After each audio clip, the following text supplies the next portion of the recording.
Your biggest asset might be your biggest trap. There's a house on my street right now that just sold for $745,000. That sounds fine until you hear the original listing price, $950,000. That's a $205,000 gap.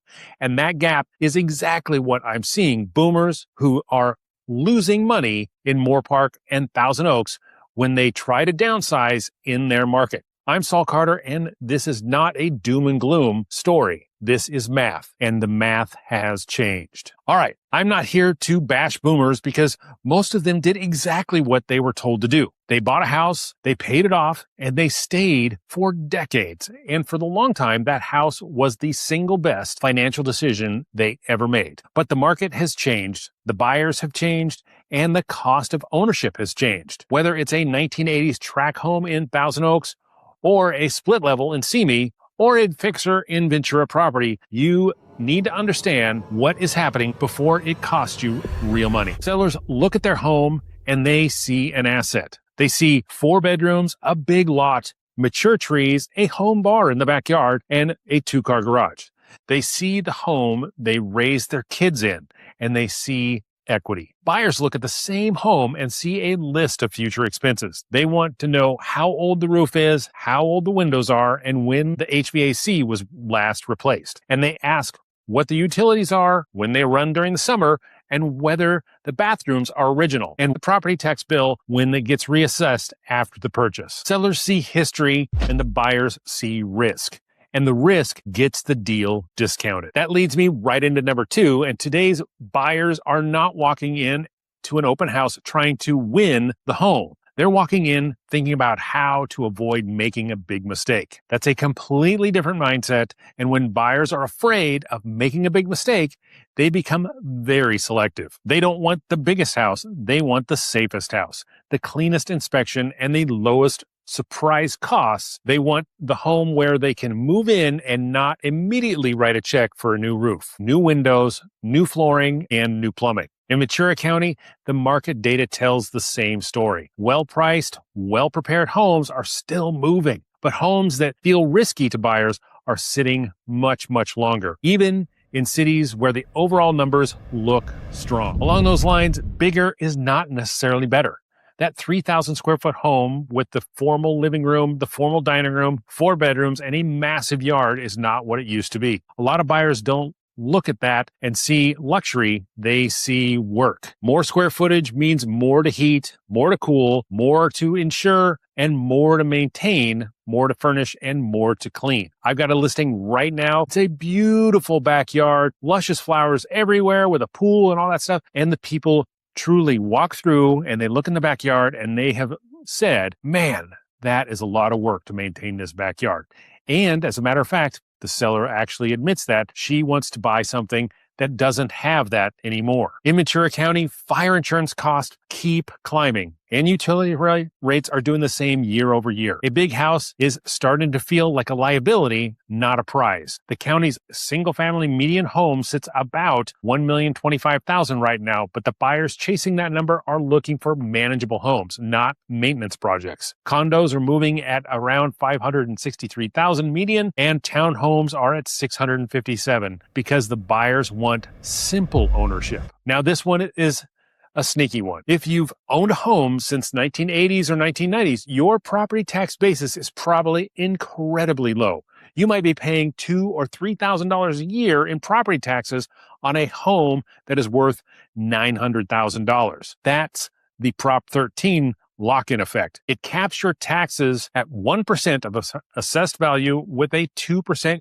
annual increase. But when you sell, the buyer's property tax basis resets to today's purchase price. So that same home acquires a tax basis of $900,000, meaning that they're going to pay somewhere between $9,000 and $11,000 a year in property taxes. That changes their monthly payment dramatically. And the buyers are doing the math because they want to know exactly what they're getting themselves into. Prop 19 lets homeowners over 55 transfer their tax basis in some cases, but there are limits. And a lot of sellers don't realize how much it affects their buyer's pool until the showings dry up. This is where a lot of Ventura County homeowners are getting caught. The assumption was simple. Sell the big house, buy the smaller house, and pocket the difference. But here's what's actually happening. The big house sells for less than expected, and the small house they're moving into costs more than they expected. And that gap is a killer because it's shrinking all the time. The 2-bedroom condo in good part of Thousand Oaks or a bungalow near Ventura Coast is not cheap. You're buying convenience, main floor living, and less maintenance. You're buying a location that works for the next phase of your life. And there's a lot of people who are doing exactly the same thing. You're looking for certainty.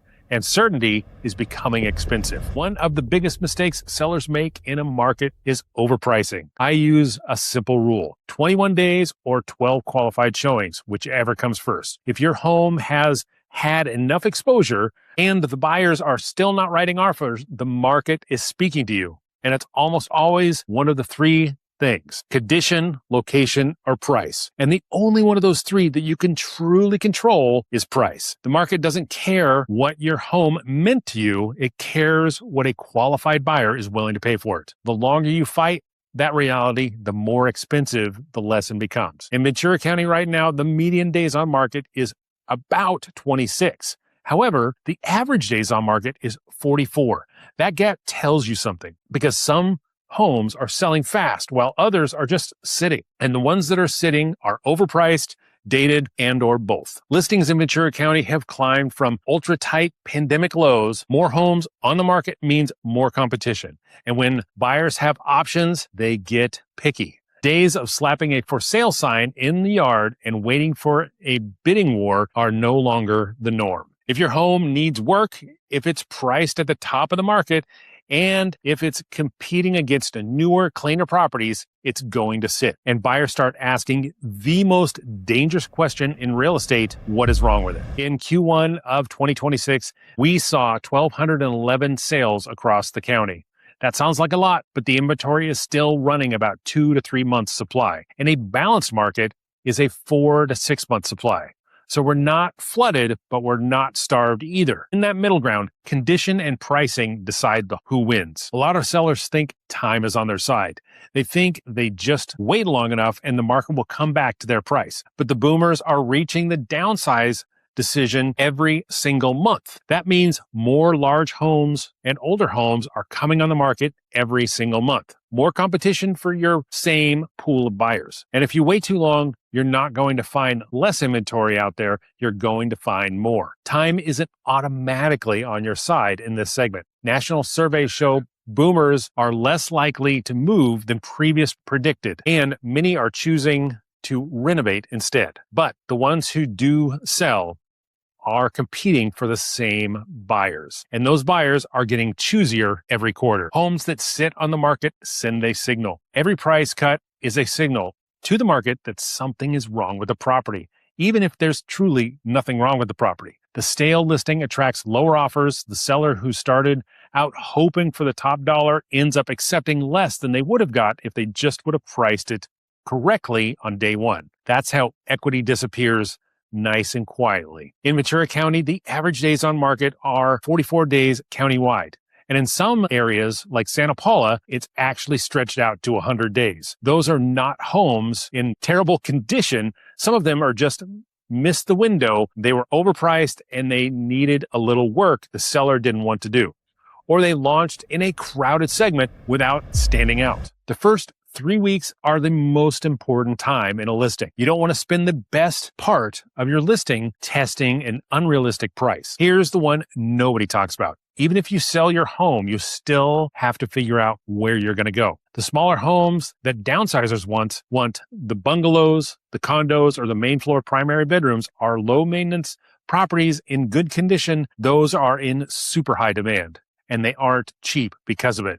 That's just how the competition works. So you get this situation where a seller looks at a 1,400 square foot condo and cannot understand why it costs almost as much as their 3,000 square foot home. because the market isn't paying for size. The market is paying for demand, usability. And right now, usability is way more important than raw square footage. Moorpark buyers are bidding over list price on the right properties. The competitive pressure on smaller, well-located homes is very real. Ventura County market isn't collapsing. I'm not saying that.